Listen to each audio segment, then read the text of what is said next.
नमस्कार दोस्तों, मैं हूं ममता तिवारी और आप सभी का स्वागत करती हूं मेरे चैनल ममताज वे में। तो चलिए दोस्तों, आज हम इस वीडियो में गणेश चौथ, तिल चौथ व्रत के 4 महत्वपूर्ण कथाएं, जो बड़े बुजुर्गों द्वारा सुनी हुई कथाएं हैं, जो हम लोग भी बचपन से सुनते हुए आ रहे हैं, वही 4 कथाएं मैं आपके साथ शेयर करूंगी। ध्यान से चारों कथाओं को आप लोग सुन लीजिएगा। और 5वीं कथा में एक मंत्र बोलते हैं, वो भी मैं आपके साथ शेयर करूंगी, क्योंकि गणेश चौथ व्रत में बिना कथा सुने आपको व्रत का संपूर्ण लाभ नहीं मिलता है। इसमें कथा हमें अवश्य सुननी चाहिए। पूजा पाठ होने के बाद उसी स्थान पर बैठकर हम कथा सुन लेते हैं, हाथ में फूल लेकर और थोड़ा सा तिल लेकर। तो मैं तो अभी पूजा की जगह पे नहीं बैठी हूँ, ऐसे ही बैठकर आपको कथा सुना रही हूँ। तो ध्यान से आप लोग कथा को सुन लीजिएगा। अगर पसंद आता है तो चैनल को पक्का सब्सक्राइब कर दीजिएगा और वीडियो को लाइक कर दीजिएगा, क्योंकि आपके एक लाइक से हमें बहुत अधिक हिम्मत और प्रेरणा मिलती है। तो जरूर कर दीजिएगा। तो चलिए चारों कथाओं को सबसे पहले सुन लेते हैं। तो देखिए, जब सबसे पहले हम क्या करेंगे कि ये पुष्प ले लेंगे। जितने कथा होंगे उसके बाद आप लोग फूल को, जैसे पुष्प को चेंज करते रहिएगा, बदलते रहिएगा। तो पहली कथा के लिए फूल और थोड़ा सा हम तिल हाथ में लेकर कथा सुनेंगे। जो भी कथा सुनाएगा या तो आप लोग बुक से भी, पुस्तक से भी पढ़ सकते हैं, या इसमें दादी नानी वाली ही कथा अधिकतर कहे जाते हैं। तो सबसे पहली कथा है 2 बहनों की कहानी। किसी गांव में 2 बहनें रहती थी, जिसमें एक बहन जो थी वो धनवान थी और एक बहन जो थी वो गरीब थी। तो बड़ी बहन के घर छोटी बहन जो थी वो काम करने के लिए प्रतिदिन जाया करती थी, और जो भी मेहनत का उसका मजदूरी वगैरह होता था बड़ी बहन दे देती थी। छोटी बहन घर लेकर आती थी, उसी को बनाती थी, बच्चों को खिलाती थी। इसी प्रकार से उसका जीवन यापन चल रहा था। एक समय की बात है कि गणेश चौथ का व्रत आया, और उस समय क्या हुआ कि बहन सोची कि कल तो हमें, मतलब छोटी वाली बहन सोची कि कल तो हमें व्रत रखनी है, तो हमारे घर में तो कुछ खाने पीने की चीजें नहीं है, मैं कैसे व्रत रखूंगी, क्या खाऊंगी, क्या गणेश जी के लिए रखूंगी। बहुत चिंता में थी, लेकिन फिर भी वो उस दिन उठकर अपने बहन के घर नहाए खाए के दिन गई, और पूरे दिन काम की, मेहनत मजदूरी की, और शाम को भगवान का जो भी आप कह लीजिए लीला है, तो शाम को बड़ी बहन प्रतिदिन कुछ ना कुछ खाने के लिए देती थी। उस दिन वो भी देना भूल गई, और छोटी बहन कुछ भी नहीं बोली, चुपचाप निराश मन से अपने घर चली आई। घर आकर क्या हुआ कि बहुत सोच विचार में पड़ी थी। आप लोग जब कथा सुनिएगा तो सिर को ढक लीजिएगा, ठीक है। तो मैं भी ढक लेती हूँ, नहीं तो बहुत सारे लोग बोलेंगे कि आप नहीं ढकी हैं। तो चलिए मैं सिर को पहले ढक लेती हूँ। किसी भी पूजा पाठ और कथा में हमें सिर को ढक लेनी चाहिए। तो सिर को ढक के और फिर हम कथा जो है कहेंगे। तो इसी बात को लेकर बहुत अधिक चिंतित थी, क्या करूं ना करूं, कुछ उसके समझ में नहीं आ रहा था कि मैं क्या खाऊं, क्या ना खाऊं, क्या बच्चों को खिलाऊं, क्या मैं गणेश जी के लिए प्रसाद के रूप में ढकूंगी, उसको कुछ समझ में नहीं आ रहा था। फिर उसे याद आया कि बड़ी बहन बहुत दिन पहले, मतलब खुदी दी थी। खुदी किसको बोलते हैं? चावल के छोटे छोटे टुकड़े को, वही रखी थी, वो बहुत पुराना। तो उसी को उसने क्या किया कि उसको पहले पीसी, और पीसने के बाद उसी का लिट्टी लगाई। इसीलिए इसमें लिट्टी का बहुत अधिक महत्व है। लिट्टी लगाई और लगाकर उसके आंगन में इधर आस पड़ोस साग जो है उसका उपजा हुआ था, उसी का साग बनाई, और साग बनाकर और फिर वही लिट्टी में से आधा खाई, जितना हुआ बच्चों को खिलाई, और आधा लिट्टी और साग थोड़ा सा गणेश जी के लिए ढक दी। इसीलिए नहाए खाए के वीडियो में आपको बताई हूँ कि साग इसमें खाया भी जाता है, और साग जो है हम गणेश जी के लिए ढकते भी हैं। तो इस प्रकार से करके और फिर वो रात में सोने चली गई, खा पी कर ढक कर। रात में गणेश जी आए तो आकर गणेश जी बोले, मनई मनई मनई सोई हो कि जगी हो? तो बोली कि ना, कौन ना नीनी सोऊं, कौन ना नीनी जगूं, जगी ही हूँ। तो गणेश जी बोले कि क्या खाई हो? तो बोली कि साग लिट्टी खाई हूँ। तो मेरे लिए रखी हो? तो जी रखी हूँ, जाइए रसोई घर में ढकी हूँ, आप लेकर खा लीजिएगा। तो गणेश जी खा लिए। खाने के बाद फिर गणेश जी बोले कि देखो ना, मेरा पेट तो दर्द हो रहा है, गुड़गुड़ सा हो रहा है, तो मुझे निपटना है, कहाँ निपटूं? तो बोली कि कहाँ जाइएगा इस रात में, घर का चारों कोना तो खाली ही है, वहीं निपट लीजिए। तो गणेश जी निपट लिए। गणेश जी का थोड़ा कथा सब अजीब सा ही है, आप लोगों को हंसी आएगी। तो निपट लिए। फिर बोली कि कहाँ जैसे धोऊं? तो बोली कि पानी अब कहाँ से लाऊं, कहाँ से इनको दूं? तो बोली कि ठीक है, मेरे सिर में बाल धोई हूँ, इसी में पोंछ लीजिए। तो गणेश जी पोंछ लिए, पोंछ के चले गए। भगवान की जो भी महिमा है, देख लीजिए ये अपने तरफ से बिना छल कपट का जो भी गणेश जी पूछ रहे थे, करवाए जा रहे थे, कर रही थी। गणेश जी चले गए। अगले दिन वो सुबह उठी व्रत के दिन, तो देख रही है कि चारों कोने में जहाँ पे गणेश जी निपटे थे वो सारी चीज मतलब हीरे जवाहरात सोना चांदी के रूप में पूरे परिवर्तित हो गए थे। और सिर में इसके पूरे सोने चांदी मतलब बालों में एकदम पिरोए हुए थे। अब तो उसको खुशी का ठिकाना नहीं था कि क्या करूं, कहाँ रखूं, कहाँ उठाऊं, क्या करूं। बहुत खुश थी। इधर बड़ी बहन की क्या हो गया कि मेरी छोटी बहन आज काम के लिए काम करने नहीं आई, तो बच्चों को भेजी। तो बच्चे आए तो बोले कि देख के गए, बोले माँ मौसी तो इतना अधिक व्यस्त हो गई है, मौसी घर में बहुत सारे हीरा सोना जवाहरात चांदी पूरे घर भर गया, जगमगा रहा है। दौड़ी दौड़ी बड़ी बहन आई, जब सुनी तो बोली हे बहन, कौन नियम की कौन धर्म की कि तुम्हारे घर इतना गणेश जी धन संपत्ति देकर चले गए, हमें भी बताओ। तो सब कुछ अपना जो भी मतलब दुखड़ा था वो बता दी कि तुम तो रोज देती थी और आज वो भी कल नहीं दी, तो ऐसे ऐसे कौन खुदी का लिट्टी खाई, साग खाई और गणेश जी के लिए मैं ढक कर रख दी। गणेश जी ऐसे ऐसे पूछे तो मैं बता दी। तो बोली कि हे गणेश जी कब आएगा बरस बरस का दिन, फिर माघ चौथ का दिन कब आएगा कि मैं भी इसी प्रकार से करूंगी और मेरे घर में भी बहुत ज़्यादा धन संपत्ति भर देंगे गणेश जी। बहुत परेशान थी, मतलब कब आएगा कब आया, तो मतलब आया। तो वो भी इसी प्रकार से की। देखिए कथा बड़ा हो जाएगा, वीडियो थोड़ा सा बड़ा होगा, लेकिन फिर भी ध्यान से आप लोग सुन लीजिएगा, अधूरा मत सुनिएगा। तो गणेश जी के लिए ये भी, वो तो दुखे खाई थी, ये सूखे क्या की देखा देखी में ये जो है कौन खुदी का लिट्टी बनाई, जिसके यहाँ 56 भोग तैयार था, हर चीज भरा पड़ा था। लेकिन लालच ऐसी चीज है, बुरी बला है, जो कि इंसान को मतलब मजबूर ही कर देती है। तो लालच में क्या की कि शौक से कौन खुदी का लिट्टी बनाई, साग बनाई और खाई और थोड़ा सा ढक दी गणेश जी के लिए। गणेश जी जब रात में आए, जैसे जैसे पूछे ठीक उसी प्रकार से बोल दी कि निपट लीजिए चारों कोने में और मेरे सिर में पोंछ लीजिए। तो वैसे गणेश जी करके चले गए। अगले दिन जब उठी तो वो तो लालच, गणेश जी को पता था कि ये लालच की वजह से की है, देखा देखी में। वो तो दुखिया थी तो उसको भगवान ने दिया, और ये सुखिया होकर भी ये दुखिया वाले कार्य कर रही थी। तो भगवान ने ऐसा किया कि वो जितना मतलब वो गंदगी था वो गंदगी के रूप में ही रह गया, वो कोई सोना चांदी नहीं बना और पूरा घर मतलब गंध मच गया। इतनी दुर्गंध आ रही थी कि मतलब धो धो के साफ करके परेशान हो गई थी, फिर भी घर से दुर्गंध नहीं जा रही थी। तो दौड़ी दौड़ी बहन के पास गई कि तुमने क्या मुझे उल्टा सीधा पढ़ा दिया, मेरे घर में ऐसे हो गया वैसे हो गया।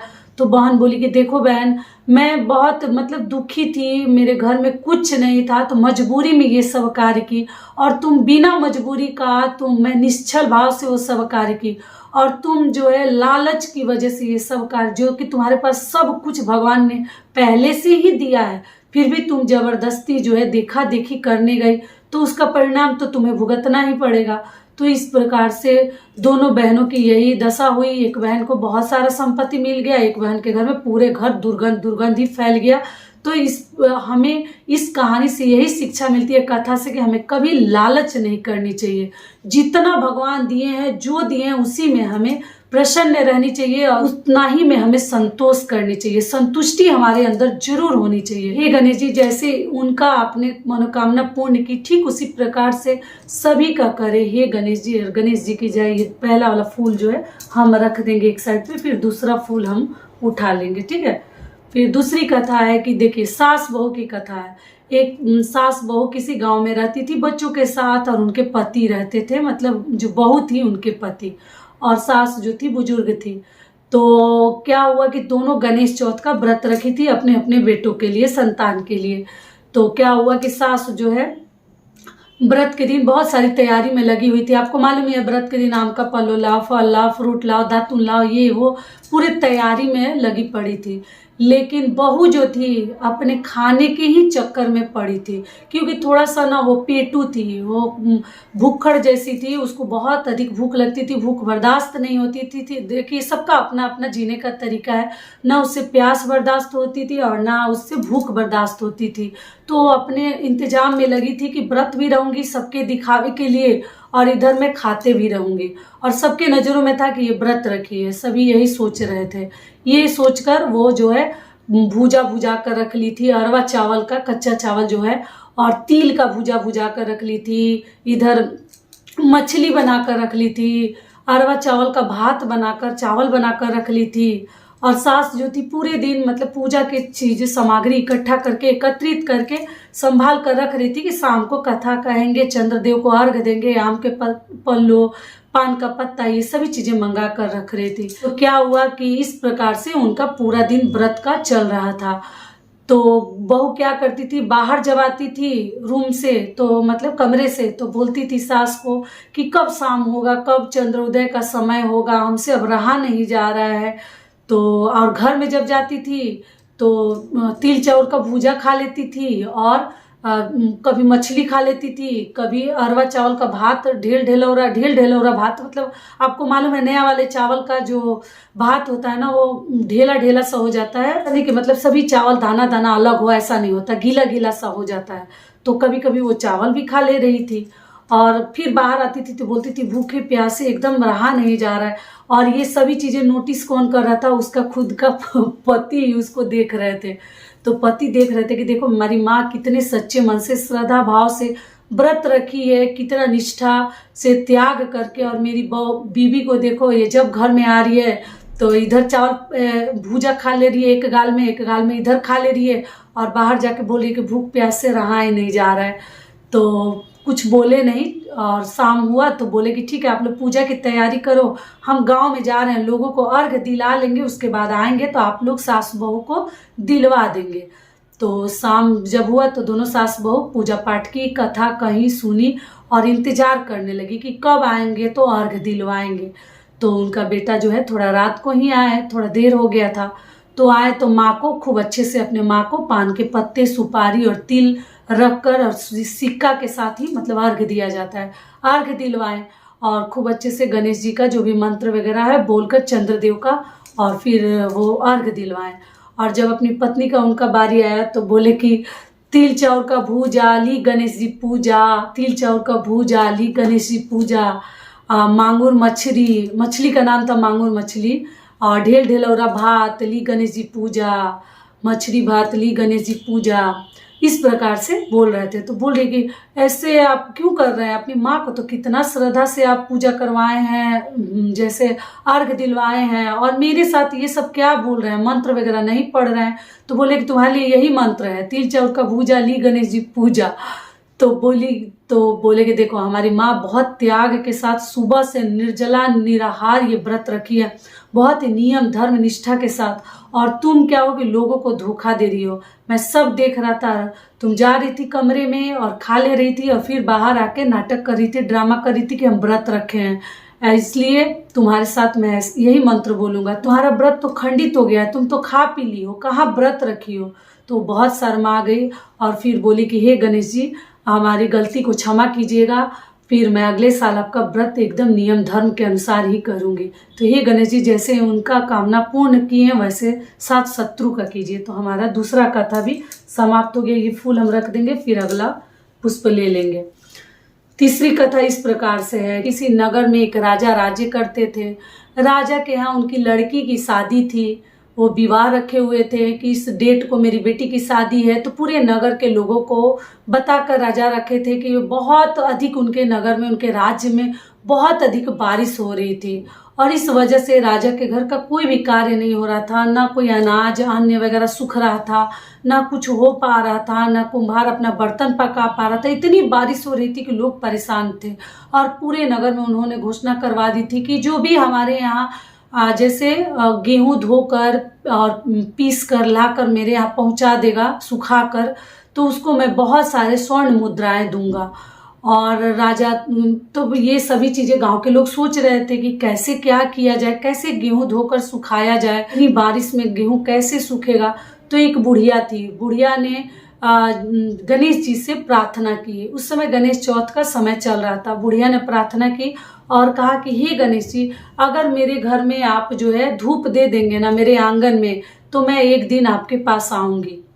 तो गणेश जी ने धूप दे दिया। किसी के घर धूप नहीं हुआ, पूरे राज्य में कहीं धूप नहीं हुआ, लेकिन बुढ़िया के आंगन में धूप जो है बहुत ही सुंदर धूप उसके आंगन में मतलब निकल गया था।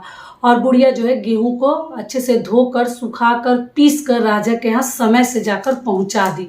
और पहुंचाकर उससे जो भी राजा बहुत अधिक प्रसन्न हुए और जो भी भेंट था बुढ़िया को दे दिए। बुढ़िया लेकर खुशी से आई और उसका जीवन यापन बहुत ही अच्छे से चलने लगा। तब गणेश जी आए कि मैंने तो अपना वादा पूरा किया, तुम अपना वादा पूरा करो। तो बुढ़िया जो है बाहर निकल कर घर से और वो भाग गई और गणेश जी से नहीं मिली। गणेश जी बहुत परेशान हुए। फिर दूसरे दिन आए, फिर बुढ़िया घर से निकल कर चली गई। बुढ़िया गणेश जी से वादा तो कर दी थी लेकिन वादा निभा नहीं रही थी। तब क्या हुआ कि गणेश जी मतलब परेशान होकर गुस्से में उसके आंगन में एक जगह जैसे टॉयलेट करके चले गए थे। तब क्या हुआ कि बुढ़िया जब आई तो कुछ दिन के बाद उस स्थान पे बहुत सारा साग जैसे उपज गया, निकल गया, उग गए बहुत सारे साग की पत्तियां। तब बुढ़िया एक दिन क्या की कि बहुत सारे साग वहां से जैसे तोड़ ली और तोड़कर अपने घर में बनाई और वही साग खाई। तो खाई तो वो प्रेग्नेंट हो गई, मतलब गर्भवती हो गई। गर्भवती होने के 9 महीने के बाद जो था उसको लड़का हुआ। लड़का हुआ तो वो जाकर बाहर खेलता था तो लोग बोलता था कि ये जा बिना बाप का बच्चा, बिना बाप का बच्चा। ऐसे बच्चे उसको बोलते थे कि इसका तो कोई बाप ही नहीं है, उसको भगा देते थे। मतलब अपने साथ में खिलाते नहीं थे और कह देते थे बिना बाप का बच्चा। तो लड़का बहुत दुखी होता था और अपनी माँ से पूछता था तो कुछ भी नहीं बोलती थी। फिर एक दिन गया तो फिर बच्चे उसको मारे भी कि बिना बाप का बच्चा, जाओ यहाँ से, बिना बाप का बच्चा, हमारे साथ मत खेलो। तो बच्चा आया तो उस दिन गुस्से में बोला अपनी माँ से कि अब बताओ कि मेरे पिताजी कौन है और मैं किसका बेटा हूँ। बच्चे सब लोग मेरे साथ ऐसा व्यवहार करते हैं, सब लोग पूछते हैं, आप बताइए। तो उसकी माँ बोली कि देखो बेटा, जिसकी सबसे प्रथम पूजा होती है, पहला पूजा जिसको दिया जाता है, प्रथम पूजा पूरे विश्व करता है, प्रथम पूजा गणेश जी का, तो वही गणेश जी ही तुम्हारे पिता हैं। तो गणेश का जो बेटा थे वो कौन थे? धनेश। तो गणेश जी के बेटा को, पुत्र को धनेश के नाम से जाना जाता है। तो यही कथा है जो बड़े बुजुर्ग कहते हैं, जो मैं आप लोगों को सुना दी। तो ये हो गई हमारी तीसरी कथा। तो तीसरी कथा हमारी संपूर्ण हो गई। तो हे भगवान, जैसे उसकी मनोकामना पूर्ण की वैसे साथ शत्रु का कीजिए। और फिर ये मैं रख देती हूँ और फिर अगला पुष्प उठा लेती हूँ। चौथी कथा इस प्रकार से है कि एक कुम्हार था किसी गांव में और वो बर्तन को ना पकाता था। और बर्तन, आप लोग को मालूम है, कुम्हार लोग बर्तन मिट्टी का बनाते हैं और फिर उसको हवा में पकाते हैं, पकाकर शादी विवाह में लोगों घर पहुंचाते हैं। तो उसके हवा में कैसा श्राप हो गया था, क्या हो गया था कि जब भी बर्तन डालता था वो बर्तन उसके पकते नहीं थे। बर्तन तो मिट्टी का बना लेता था लेकिन वो पकते नहीं थे। इससे वो बहुत अधिक चिंतित था। तब वो एक दिन साधु महाराज के पास गया और बोला, हे बाबा, आप कोई तो उपाय बताइए, मेरे बर्तन आजकल पकते नहीं है, क्या ऐसा हमसे दोष हो गया है, कौन सी गलती मेरे द्वारा हो गई है कि बर्तन हमसे मतलब मेरा नहीं पक रहा है, ना मैं किसी को शादी विवाह में दे पा रहा हूँ, ना उससे हमें कुछ जो है फायदा हो रहा है, नुकसान ही नुकसान हो रहा है, आप बताइए। तब जो साधु महात्मा जी थे वो बोले कि देखो, आपके आवा में एक बलि आपको देना होगा। वो क्या है कि किसी भी ब्राह्मणी के बच्चे को लाकर आप आवा में डाल दो, उसके बाद से आपका आवा का जो बर्तन है वो पकने लगेगा। तब तो कुम्हार ये जब शर्त सुना तो उसे बहुत आश्चर्य हुआ कि इतना बड़ा मतलब कार्य मैं कैसे करूंगा, किसी का बच्चा मुझे कहाँ से मिलेगा कि मैं बच्चे को उस आवा में डाल दूंगा, और जलते आवा में जिंदा बच्चा डालना। तो बहुत परेशान हुआ। फिर उसको दिमाग में आया, ध्यान में, कि हाँ, हमारे गांव के बाहर एक ब्राह्मणी रहती है, उसका एक बच्चा है, उसके आगे ना कोई है ना कोई पीछे है, तो क्यों ना उसी के बच्चा को लाकर मैं आवा में डाल दूं। वो गया और बच्चे को चोरी से लाकर, बहला फुसलाकर लाकर और उस आवा में डाल दिया और अपना बर्तन में मतलब झोंक दिया, झोंकना बोलते हैं ना, आवा झोंकना, और उसमें झोंक दिया और अपना बर्तन भी डाल दिया और बंद करके चला गया। सुबह उठकर आया तो बर्तन तो बहुत अच्छे से पक गए थे और बच्चा को जहां वो रख के गया था, जहां फेंक कर गया था, बच्चा ठीक उसी प्रकार से खेल रहा था फूलों के सेज पर। वो आग जो है वो फूल जैसा उसके लिए बन गया था और वैसे ही खड़ा था, अग्नि उसको छू भी नहीं पाई थी। तो अगले दिन ब्राह्मणी बहुत परेशान थी, बहुत मतलब घूम घूम के पूरे गांव में अपने बच्चे को ढूंढ रही थी, कहीं बच्चा नहीं मिला। तब सुबह जब हल्ला हुआ तो लोग इकट्ठे हुए, देखे कि अरे इसमें तो बच्चा है और वही ब्राह्मणी जो ढूंढ रही थी उसी का बच्चा है। तब वो कुम्हार से बोली, लोग बोले कि तुम ऐसा क्यों किए थे? तो कुम्हार सोचा कि इसकी माँ ने ऐसा कौन सा व्रत किया है कि देखो बच्चा जो है आग में जाकर भी बच गया, ब्राह्मणी से पूछा कि मैंने तो आपके बच्चे को ऐसे ऐसे साधु महाराज बोले थे, तो मेरे से ये गलती हो गई है मुझसे, मैं जानबूझकर नहीं किया, लेकिन मेरी मजबूरी थी तो मैं आपके बच्चे को हवा में डाल दिया था। लेकिन आप ऐसा कौन सा नियम धर्म करती है कि आपका बच्चा हंसता खेलता बाहर आ गया, धन्य है आप। तब वो बुढ़िया जो थी वो बोली कि बता दूं कि मैं गणेश चौथ का व्रत करती हूँ हर साल, जिससे हमारा बेटा मौत के मुंह से भी बचकर आ गया। तो हर महिलाएं ये व्रत करे, अगर अपने बच्चे की दीर्घ आयु चाहती हैं अपने संतान की, तो सभी महिलाओं को गणेश चौथ का व्रत जरूर करना चाहिए। तो आप लोग अगर चाहें तो हर ग्रामवासी ये कर सकते हैं। जब से महिलाएं ये बात सुनी, सभी महिलाएं उस साल से गणेश चौथ का व्रत करने लगी। तो मैं हर माताओं से ये अनुरोध करना चाहूंगी कि गणेश चौथ का व्रत आपको जरूर करनी चाहिए। अगर आप लोग अपने संतान की दीर्घ आयु चाहते हैं, अपने संतान की लंबी उम्र चाहते हैं, तो आप लोग ये व्रत जरूर कीजिए। तो हर माताओं को ये व्रत गणेश जी का करनी चाहिए। तो जैसे उनकी मनोकामना पूर्ण हुई है गणेश जी, वैसे सभी माताओं की मनोकामना पूर्ण कीजिए। तो ये हो गया हमारा चौथा कथा और संपूर्ण हुआ। तो चारों कथा मैं आपको कहकर सुना दी। पांचवी कथा क्या है कि गणेश जी को जिस पीढ़ी के ऊपर या जिस चौकी पाटे के ऊपर हम रख कर पूजा पाठ करते हैं, उसी समय उसको पकड़ लेते हैं और पकड़ कर बोलते हैं, 4 दिया 4 बाती 4 चौथ की राती, घड़ी घड़ी रात निहारे आज चौथ की राती। इसी प्रकार से कुछ बोलते हैं। मैं एग्जैक्ट आपको बता दूंगी, मैं वीडियो में बोली हूँ, आप लोग चेकआउट कर लीजिएगा। आपको 5 कथा कहकर तब आप लोग उठकर जाकर वहां से सुन लीजिएगा या पढ़ लीजिएगा, जो भी आपकी इच्छा हो। और उसके बाद से आप लोग जाकर चंद्रदेव को अर्घ देकर अपनी पूजा का समापन कीजिएगा। सारी बातें क्लियर हो गई। तो ये वीडियो मेरा यहीं तक का था। फिर मिलती हूँ एक नए वीडियो में, तब तक के लिए नमस्कार। श्री गणेशाय नमः।